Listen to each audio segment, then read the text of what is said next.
Finally रक्षाबंधनसाठी आज dress stitch करायला दिला. नमस्कार, सुस्वागतम. भाऊ चाललाय 2 दिवसासाठी बाहेर, त्यासाठी इकडे ना जरा टी शर्ट जरा मस्तपैकी चेक करते, बट ते तर त्याला काही आवडलं नाही, म्हणून चेंज करून आपल्या सगळ्यांना जय महाराष्ट्र करत तो निघाला आहे. आता तो परवा येईल. बाय बाय, फिर मिलेंगे. नेक्स्ट डे मॉर्निंग मला नाश्ता करण्यासाठी थोडासा वेळ झाला, बट मी चहासोबत पोहे खाते. आता हा एकदम पारंपरिक जुन्या पद्धतीचा नाश्ता अजूनही कोण कोण करतं मला डेफिनेटली सांगा. आपल्याकडे ना फक्त चहा बिस्किट, चहा ब्रेड वगैरेनी काम नाही चालत, काहीतरी हेवी लागतंच, म्हणजे काहीतरी सेकंड ऑप्शन पण लागतंच.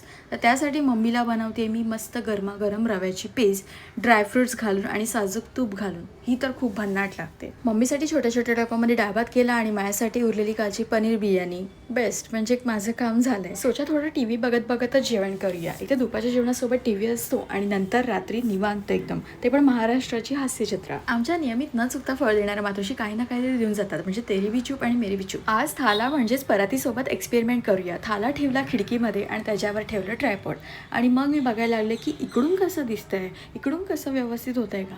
तर मग मला हा रिझल्ट मिळाला. खूप मस्त वाटलं. बाई, सगळं काही जवळ असतं पण खूप जास्त लेट समजतं, बट इज बेस्ट. चला आता इथे तिथे नाही, पण इकडेच जरा स्टंटमॅन, जरा स्टंटबाजी करूया आपण.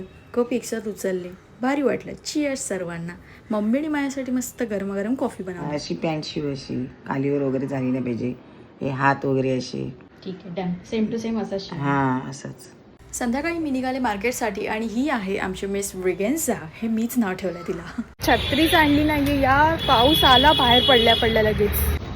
फायनली 2-2.5 वर्षांच्या प्रतीक्षेनंतर मी हा ड्रेस देते रक्षाबंधनासाठी शिवायला. काही ड्रायफ्रुट्स आपल्या घरी आहेत आणि काही घ्यायचे होते, म्हणून छोट्या पुड्या बांधून घेतल्या, कारण महागच इतक्यात भाई, म्हणून म्हटलं थोडक्यातच गोड करूया. मातोश्रींची ऑर्डर होती काहीतरी येताना फळ घेऊन ये, तर माझी नजर वळली ग्रीन ॲपल्सकडे.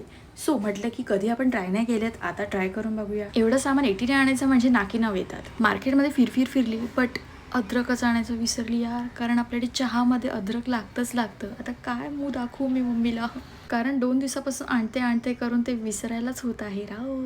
चलो कोई ना, थोडंसं आणलेलं सामान आहे ना आपण जरा आवरून साईडला ठेवून देऊया. म्हणजे आता तर आवरणार नाहीये, फक्त दूध वगैरे काढून नंतर रात्री एकदम निवांत आवरेन सगळं. बिना पाण्याचा चहा बोलतात तसा बिना अद्रकचा चहा मम्मीने मला आणून दिलाय, तो पण इतका एवढा चहा जास्त झाले टंपाल.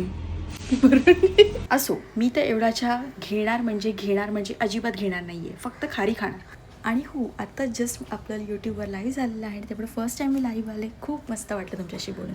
आता जरा काम पण करून घेऊया. जेवण तर मी करणार नाहीये, हे मी ठरवलं होतं. मम्मी करते भाकरी आणि चण्याच्या पिठाची पोळी. बाय द वे, पोळी मम्मी खूप भारी बनवते. See you in the next video.